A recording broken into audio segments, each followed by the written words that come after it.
Sini Podcast. Sekarang udah nih kita udah kenal sama nyamuknya. Sekarang kita mulai bahas lagi dari gejala.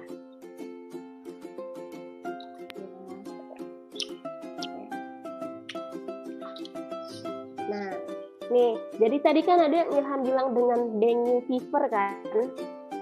Ada juga disebut dengan demam berdarah dengue.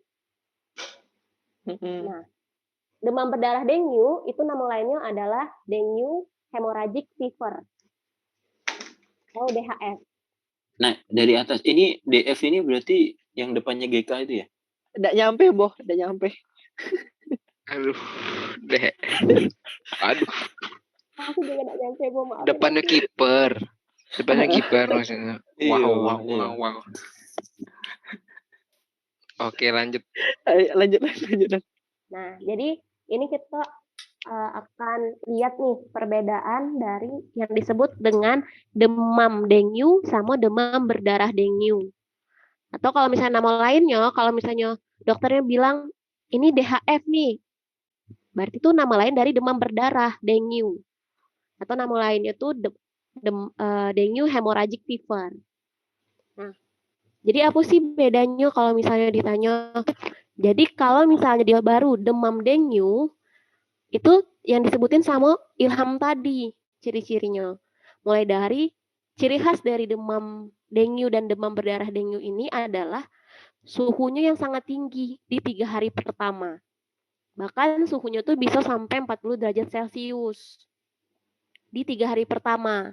Selain itu, keluhannya kalau kita tengok ada nyeri kepala, terus ada nyeri di belakang mata. Jadi kayak kok sakit terus ya belakang mata saya, Dok, kayak gitu kan. Atau nyeri-nyeri otot. Nah, dan kemerahan. Cuman bedanya kalau demam dengue ini dia udah ada bukti kalau misalnya ada kebocoran plasma. Nah, mungkin kan asing dengar kebocoran plasma kan? Kayak apa sih kebocoran plasma tuh gitu. Jadi nih, pengertian kebocoran plasma itu, jadi pembuluh darah kita gampangnya tuh plasmanya bocor. Wow, sangat menjelaskan, Bung. Tapi Jelas belum sekali. ciri-cirinya itu gampangnya.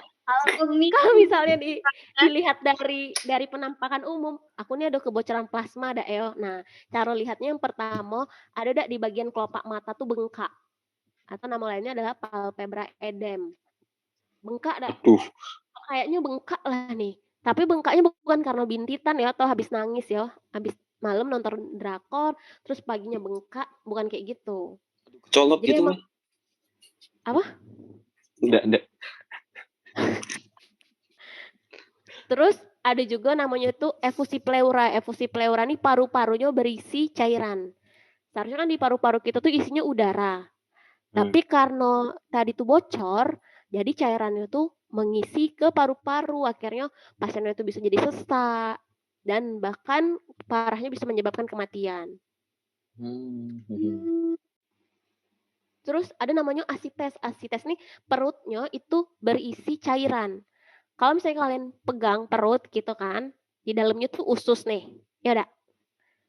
Nah, di bagian sekitarnya tuh pas kita pegang-pegang kok kayaknya perut aku nih bukan lemak tapi isinya tuh cairan. Nah, cara taunya itu dokter yang periksa. Pas diperiksa, loh kok suara perutnya nih beda daripada normal. Istilahnya tuh kalau diperiksa kok redup ya suaranya. Berarti itu ada cairan. Nah, paling gampang lagi salah satunya itu pemeriksaan lab. Kan kalau misalnya udah demam 3 hari pasti dokternya suruh oh, yaudahlah periksa lab deh gitu kan. Mungkin Ilham tahunya juga kemarin dari pemeriksaan lab kan, Am? Cek darah lah ya. Cek darah. Cek darah maksudnya pemeriksaan lab, laboratorium. Nah, salah satunya tuh namanya adalah hematokrit. Hematokritnya tuh meningkat lebih dari 20% dari nilai normal. Gitu. Nah, ini untuk demam dengue-nya. Coba ada yang mau tanya enggak tentang demam dengue-nya ini dulu? Sebelum kita lanjut. Hematokrit itu apa? Hematokrit itu komponen yang ada di dalam darah kita. Jadi kan di dalam darah kita tuh ada eritrosit, ada HB, Oh. ada leukosit, ada trombosit, ada hematokrit. Nah, hematokritnya tuh meningkat. Tuh. Nah, Jadi Wes DF, namanya ya. DHF ini beda ya. Beda DHF sama DF. Jatuhnya dengue fever tuh masih lebih ringan dibandingkan demam berdarah dengue. Oh, itu sama enggak kayak gini kalau perbandingan itu? Kalau DF tuh kayak baru gejala, DHF tuh udah DBD-nya. Beda ya? Sebenarnya dua-duanya nih sama-sama diagnosis. Kayak dua-duanya tuh punya gejalanya gitu, Nawel. Tapi kalau dengue fever ini dia masih yang ringannya, belum sampai berdarah gitu. Belum sampai ada kebocoran. Demamnya ya belum berdarah. Oh, Iya. makanya plasma bocor itulah yang dibilang berdarah gitu ya maksudnya. Nah, lebih kurang kayak gitulah. Tapi kan kalau misalnya yang kita tahu selama ini kan cuma taunya demam berdarah kan. Jarang kan orang bilang, oh ini dengue fever nih. Jarang. Karena udah umumnya tuh dikenal dengan demam berdarah. Tapi kalau misalnya untuk diagnosis itu bisa dokternya cuma tulisnya dengue fever. Bisa jadi DBD gitu. DF nih kayak cikungunya gitu dah. Beda lagi ya? Beda. Beda, Wel. Aku ini sih Len. Gejala DF nih. Tapi ditengok juga dari trombositnya Dengue nih. fever. Kalau misalnya Normal trombositnya kurang dari 100.000, itu dia masuknya demam berdarah dengue. Tapi kalau misalnya trombosit kau masih antara 100 sampai 150.000, berarti demam dengue bae. Oh, normal sih dengue trombosit. Cuman Berarti dengue fever. dengue fever saja, Bapak. Gejala cuman kemarin tuh bilang. Iya, kayaknya. Bukan demam panggung juga kayaknya. Beda sih. Aku udah naik panggung gue. Betul Oke. sih. Betul. Oke, cukup jelas. Lanjut sih. Lanjut lagi deh. Kita biasa bahas sampai grade-grade-nya. Ini terlalu rinci gitu kan. Intinya kalau misalnya demam berdarah dengue sama demam dengue, itu bedanya ada di kebocoran plasma. Sama si trombositnya tadi ini. Tapi yang parah pada demam berdarah dengue, namanya berdarah kan. Jadi dia dapat menyebabkan pendarahan spontan. Kelihatan dari bawah spontaneously. Nah, oh jauhnya. Wah. Apa, Wel? Suara kok jauhnya, apa perasaan aku, Be? Oke. Ini dengar enggak? Baru denger. Waduh, kok pakai perasaan, Wel, susah. Pasti dijauhin tadi. Nah, ini baru jelas. Nah, spontan. Maksudnya pendarahan secara spontan ini Berdarah gak ada yang tiba-tiba gitu. uhuin. Aduh. Kasian sekali aku. Ya. Jadi Enggak apa-apa. Gimana? Jadi Maksudnya? pendarahan secara spontan ini, jadi kan dia nyebabin kebocoran plasma kan. Ya dak. Nah, lama-lama bisa menyebabkan terjadinya pendarahan spontan. Pendarahan spontan ini bisa kita lihat gitu nah. Yang pertama dilihatnya kalau misalnya dia demam berdarah. Aku pernah ketemu pasien dia demam berdarah dirawat. Pas aku rawat kan, tiba-tiba dia mimisan. Nah, itu karena efek demam berdarahnya itu. Kayak Taher tuh yang dibilang tuh. Atau pas dia lihat di antara gusinya kok berdarah nih. Bukan karena sikat gigi, tapi emang di antara gusinya tuh keluar darah gitu nah. Spontaneous bleeding. Nah, atau di sini ada namanya hematemesis, ada namanya melena. Itu tuh berak berdarah ataupun muntah darah. Bukan ambeien tuh ya? Bukan. Beda deh. Gitu. Atau ketika dia buang air kecil, air kencingnya tuh bercampur dengan darah. Waduh. Berarti darah di mana-mana dong. Bisa di hidung, telinga, mata. Makanya itu yang bahayanya DBD. Kenapa kalau misalnya DBD nih, sebenarnya DBD tuh kalau dibilang penanganannya tuh termasuk kalau yang di fase awal itu termasuk gampang gitu. Karena terapinya cuma cairan yang paling penting. Tapi kalau misalnya dia terlambat dalam pengobatannya, nah ini yang bisa dialamin pendarahan yang terlihat ataupun tidak terlihat.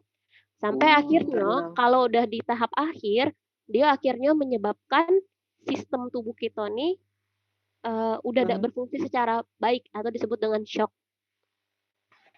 Gitu. Tekanan darahnya turun, terus nadinya udah mulai tidak teraba, terus ujung-ujung kukunya udah mulai dingin. Nah, itu sulit. Ini nih yang bahaya tuh.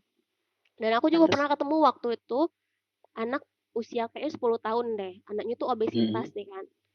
Orang tuanya nih terlambat bawa dia ke rumah sakit. Sekali pas dibawa ke rumah sakit, anaknya tuh udah tidak sadarkan diri lagi. Selamat enggak? Alhamdulillah. Jadi anaknya tuh kan pasien gemuk tuh susah tuh dipasang infus kan. Tebal kulitnya. Untungnya alhamdulillahnya tuh terpasang nih infus. Tapi kalau dia tuh udah di fase nih derajat ketiga keempat, dia tuh jadinya meracau gitu, kayak gelisah. Sampai akhirnya dia menggigit infusnya dewek. Dia gigit infusnya dewek sampai lepas. Ya Itu Allah. karena bukan dia yang mau, tapi karena dia emang udah tidak sadar. Ngeracau. Akhirnya itu dimasukinlah cairan yang lain, bukan cairan yang biasa untuk infus. Sebenarnya cairan infus juga, cuman kan yang biasanya kalau orang sakit tuh nama cairannya tuh RL atau NaCl. Ini lain lagi, supaya untuk cepet gitu kan mengatasi kebocoran si plasmanya ini. Akhirnya dia terselamatkan, alhamdulillahnya. Alhamdulillah. Ya gitu sih. Tapi kalau ditanya ada yang tidak selamat, ada gitu. Banyak. Maksudnya anak-anak yang obesitas, yang gendut itu susah karena kita tidak tahu nih paru-parunya terendam apa tidak gitu. Nah, terendam yang tadi itu ada tidak dia kebocoran, tapi di paru-parunya itu kita tidak tahu kalau misalnya anak gendut. Aku tanya. Boleh. Ayo Oza. Terkait paru-paru yang terendam, selain dari ini mungkin agak keluar dari tema, tapi aku pengen tahu sih, selain dari DB, apa sih yang bisa menyebabkan paru-paru tenggelam? Oke, banyak penyebabnya tuh. Jadi nih kalau kita bilang efusi pleura, ini nih sebuah diagnosis nama penyakit juga. Jadi ada nama penyakitnya tuh efusi pleura. Nah, salah satunya penyebab yang paling sering tuh karena infeksi atau karena kanker. Oke. Wah, aku kira setiap yang tenggelam paru-parunya adalah DB, ternyata tidak ya. Enggak. Jadi efusi pleura itu memang punya diagnosisnya sendiri gitu. Nah, tapi kalau misalnya orang yang DBD itu bisa jadi dia efusi pleura, maksudnya komplikasinya gitu. Nah, tuh. Mulai dari sekarang mungkin aku mau apa Zah? Dari sekarang. Mungkin aku pengen ngajarin paru-paru berenang biar tidak tenggelam. Wow.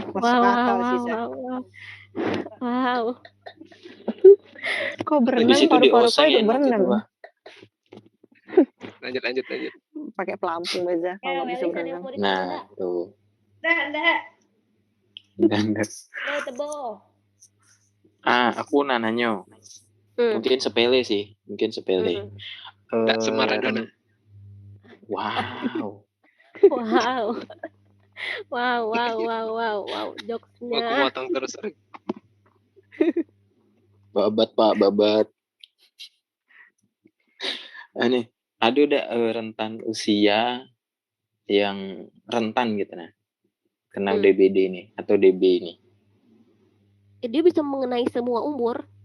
Kalau yang misalkan sampai bisa mengakibatkan meninggal gitu. Yang paling sering maksudnya pada anak sih. Paling sering. Anak-anak ya. BTW aku kasih tahu kemarin aku kena gejala umur 3-4 tahun. Iya kan, emang paling sering emang pada anak-anak. Kau tuh pas kecil kan Am? Iya, tapi baru-baru ini lah. Cuy. Aku baru pindah dari Kerinci ke Jambi kan, rumah baru Jambi. Wah itu langsung kena. Hampir seminggu lah di rumah sakit. Gejala 3 hari. 3 hari itu demam tinggi bener. Yang aku bilang tuh. Berarti rumah kau bersih. Rumah kau bersih. Jadi sih, rumah baru aku bersih kayaknya. Iya, di besi nyamuk. Nggak bisa. Dia bukan emang tinggal ngerawat. di rumah yang bersih, air yang bersih guys. Dari situlah ya aku Air, mau ngasih Pak. tahu orang tua aku selalu ngasih abati ke Mbak Mandi. Nah Gara-gara itu aku termasuk salah satu 3M plus tuh bagus. Ya kan mama kan pokoknya paling aware lah, langsung mulai dari kena gejala kayak gitu kan. Sampai sekarang sih masih. Oke. Oza ada yang mau ditanyain enggak, Za? Sudah tadi. Ame. Masih Tidur OTW nih kayak. Ame. Si jalan. Nah, Tidur nih, terus Ame. salah satu yang paling terlihat juga kalau orang kena DBD tuh, dia bisa muncul merah-merah di kulit kayak gini. Kelihatan enggak, guys? Yo. Kayaknya agak di refresh deh. Aku udah kelihatan. Kenapa? Apa? Oh, udah Enggak kelihatan ya? Oh iya, Kelihatan. bintik-bintik merah ya. Itu darah atau apa gitu? Nah, Ciri-ciri ini gimana? salah satu yang tanda kebocoran plasma tadi. Oh. Jadi cara gampangnya kalau misalnya untuk nengoknya juga misalnya lagi demam nih, suhunya tinggi nian kan. Nah, terus kayak kadang kan kalau misalnya orang tua ada yang cemasan nih, kayak anaknya demam langsung dibawa. Ada juga orang tua yang ya udahlah kasih obat dulu di rumah, kayaknya enggak apa-apa lah anak aku nih gitu kan. Nantilah apalagi di sekarang kan di masa pandemi Covid nih kayak orang malas ke rumah sakit kan. Kayaknya enggak apa-apa lah dikasih nih. Nah, salah satunya tuh bisa dari lihat di bagian siku, di bagian lengan, di daerah sekitar lengan. Nah, dilihat ada enggak sih bintik-bintik pendarahan. Nah, itu tuh salah satu ciri khas dari DBD. Oh, begitu. Bentuknya pasti cuma di lengan bayi atau bisa di tempat lain? Nah, dia paling sering tempatnya di lengan. Yang di lengan ya. Iya, di lengan. Iya sih. Ini kayaknya aku lengan deh, bukan paha. Ya lengan guys, bukan paha lengan. Itu kayaknya leher. Panjang nian, Boh. Waduh, dilewat be guys kalau ada candaan yang enggak lucu. Udah kayak bapak ya, Jo. Ya, Boh. Jok bapak emang gitu ya. Oke, lanjut. Oke. Ada yang bertanya enggak kalau tentang ini? Lanjut ya. Lanjut. Len, aku nanya. Sebelumnya. Apa tuh? Itu kan cara karena terusan cara sama dengan pertahankan lewat lagi. Mindset. Oh iya ini. Slide tadi saya. Nih, pertahankan mindset tensimeter. Pada pertengahan sistol dan diastol selama menit. Sistol dan diastol itu apa sih?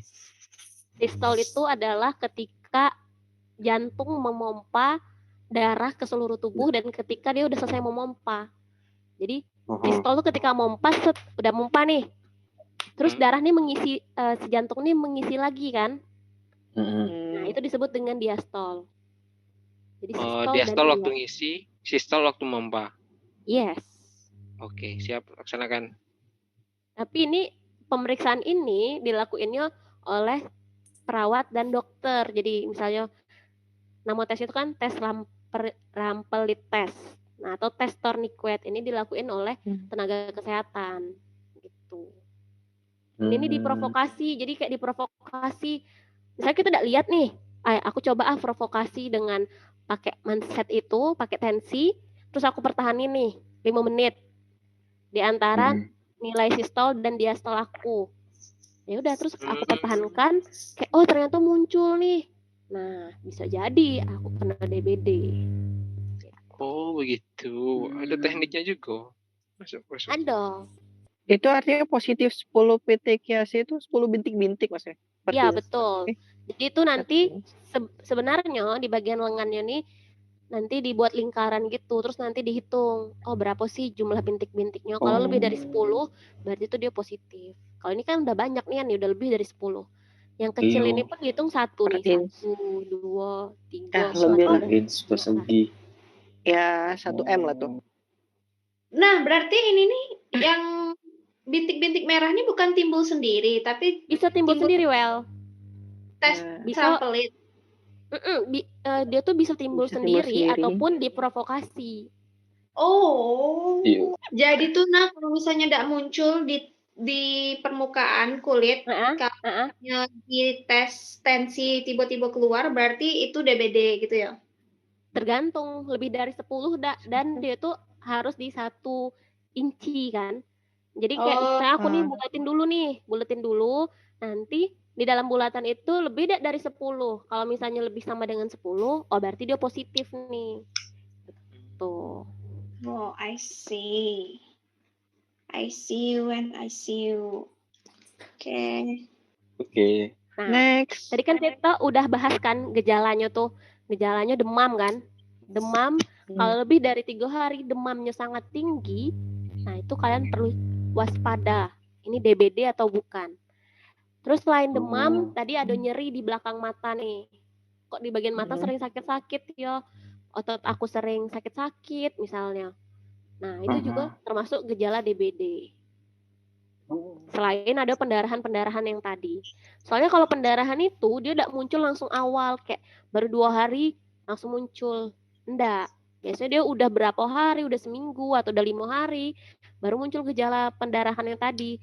Kalau awal-awal gejalanya yang muncul demam, terus nyeri belakang kepala, nyeri otot, sakit kepala. Nah, itu muncul. Oke, nah ini nih. Tapi kan Ilham tadi bilang dia demam 3 hari daam. Iya. Nah, setelah demam 3 hari sebenarnya di hari keempat sampai ke hari ke-6 itu suhu tubuhnya turun. Tapi sebenarnya disitulah fase kritis. Oh, kok bisa? Nah, jadi orang tua tuh nganggep suhunya udah enggak apa-apa nih, udah turun nih. Enggak apa-apa lah berarti anaknya. Padahal di situ tuh pada saat trombositnya tuh turun juga. Oh. Jadi kita tuh makanya bisa suhunya ketahuan. turun gitu ya, nah. Jadi misalnya kita ketahuan nih ini nih DBD atau IDA setelah 3 hari demam baru diperiksa darah kan. Nah, pas di pemeriksaan darah nih baru ketahuan loh trombositnya udah mulai turun nih. Nah, kalau pada pasien-pasien DBD ini pemeriksaan trombositnya tuh setiap hari. Malah ada yang per 6 jam, ada yang per 12 jam, ada yang per hari. Wow. Nah, jadi dia setiap hari dia diambil darahnya untuk dilihat makin turun enggak trombositnya nih. Gitu. Ini kan ada grafiknya, Bu Dokter. Ini garis yang lurus, garis vertikalnya nih. Ini suhu normal tubuh atau kayak mana? Yang mana tuh? Yang ini? Bukan, ini yang di temperatur kan di sini 40 kan tinggi, terus dia turun, terus di sini ada garis kayak garis. Iya, ini yang, nah, itu yang maksudnya garis ini garis normal. Oh, suhu normal tubuh normal, gitu. Iya. Tuh. Jadi misalnya nih, kurang dari 3 hari. Misalnya Oza nih, Ilham demam nih kan, belum 3 hari. Kan kita periksa trombositnya masih belum ketahuan kan? Ya enggak? Nah, ada enggak pemeriksaan sebelum 3 hari yang bisa kita lakukan? Ada namanya pemeriksaannya namanya NS1. Nah, jadi itu tuh untuk nama pemeriksaan yang namanya NS1. Dado kepanjang non-struktural protein 1 kepanjangannya. Jadi pemeriksaan NS1 ini kita tuh untuk mendeteksi ada enggak protein yang dimiliki oleh virus dengue pas saat kita periksa. Jadi misalnya nih Ilham kan terdeteksi, kita curiga nih Ilham belum 3 hari tapi kok suhunya nih panas terus ya di atas 40. Kan kalau kita periksa darah kan belum tentu ketahuan trombositnya turun kan. Nah, jadi kita bisa periksa namanya itu pemeriksaan NS1. Itu tesnya gimana tuh? Pemeriksaannya? Dari darah. Oh, dari darah juga. Gitu. Ya begitu lah. Pokoknya kalau misalnya untuk mengetahui ini DBD atau bukan, cara gampangnya tuh dari pemeriksaan lab yang kita ketahui trombositnya turun atau tidak, ada penurunan dari nilai normal. Gitu. Ya. Oke. Sekarang ada mau tanya dulu, Dak. Sebelum kita masuk ke langkah pencegahan dari DBD. Aku nanya. Sebelum Apa jawab tuh? langkah. Sebelum jawab langkah aku nanya tadi ke yang table tadi sih, table dengue fever, terus ada dengue fever itu tadi. Ini kan kalau aku perhatiin sih dari tadi yang Dokter Helena jelaskan tuh, ini adalah dua penyakit yang berbeda gitu. Dengue fever sama dengue hemorrhagic fever. Dua penyakit yang berbeda. Ini saudaraan jatuhnya, Zah. Maksudnya dia berbeda gitu. Kalau pertanyaanku adalah, apakah ketika dia dengue fever bisa dipastikan dia bukan dengue hemorrhagic fever? Nah, jadi kita tahu ini atau dengue fever ini bisa meningkat. Jadi dengue hemorrhagic fever ini. Emang kayak gitu. Yang kedua yang benernya. Jadi dari dengue fever, pertama nih kita periksa nggak ada tanda-tanda kebocoran nih. Trombositnya 140.000. Terus ternyata besoknya aku periksa lagi nih. Kan pemeriksaan darahnya minimal tuh per 24 jam atau per hari nih aku periksa kan. Ternyata pas besoknya aku periksa, loh kok trombositnya jadi 98.000. Nah itu termasuk dengue hemorrhagic fever. Tuh, nih trombosit kurang dari 100.000. Berarti dia meningkat grade-nya ya berarti? Iya, bisa meningkat grade-nya. Tapi kalau trombositnya tidak menurun, dia akan didiagnosis sebagai dengue fever bae. Jadi, dengue fever ini trombositnya juga turun. Trombosit normal tuh 150.000 sampai 400.000. Lebih kurang range-nya antara itu. Kalau misalnya diperiksa trombositnya antara 100.000 sampai 150.000, itu kita sebut dengue fever. Kalau misalnya dia 3 hari keempat dia tetap gitu kan, gejalanya tuh tetap gitu, tidak ada kebocoran plasma tadi. Ya udah dengue fever bae berarti. Oh berarti dia di treatment sebagai dengue fever. Misalnya sakitnya seminggu ya dia dengue fever bae. Ya. Oh kalau terjadi kebocoran baru dia meningkat menjadi dengue hemorrhagic fever. Yes. Oh. I get it. Soalnya mau dengue fever, mau dengue hemorrhagic fever, itu tata laksananya sama, obat-obatannya sama. Kecuali dia udah yang dikritis tadi, fase kritis, baru obatnya agak berbeda. Kalau masih mau dengue fever, mau dengue hemorrhagic fever, itu obatnya sama. Jadi tidak masalah itu. Oke? I'm clear. Crystal clear. Ilham ada mau ditanyain enggak, Am? Aku terjawab sih sudah. Tengok ini yang ada kirim ini. Oke.